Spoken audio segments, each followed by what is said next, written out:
is UAW official A. There's official A, official B, and official C, not named by their proper name in the complaint. Once these complaints have been filed, which this has, and the raid has taken place and the FBI has sifted through the evidence, what do they do with all this?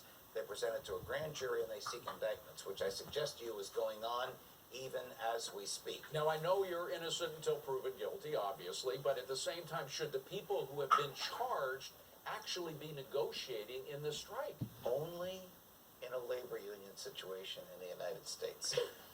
Ask me who is paying the salary of the union workers while they strike. GM.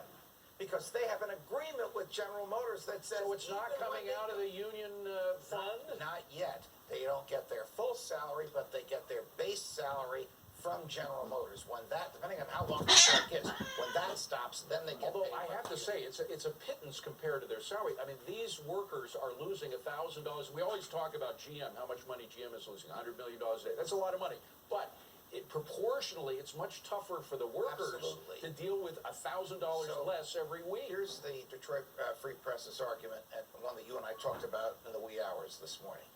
If this strike is a subterfuge to divert the public attention from the likely criminal activity, likely, not certain, likely criminal activity of the labor union leaders, who's been hurt the most? The labor union members who chose these people to be their leadership. There needs to be a shakeup at the top of the leadership. I think clearly. if these indictments, if this criminal complaint becomes an indictment, which I expect it will, there will be a shake. Particularly if they're using the lives of their members for their own personal safety in terms of guarding them from these charges and possible indictments, then that is criminal activity in and of itself. It is not unprecedented and it is not unheard of for a labor union member negotiating with management to be under indictment. Judge Andrew Napolitano, that is for sure. Yeah. Absolutely. Good to see you, Judge. Thank you. Well, Stu Leonard's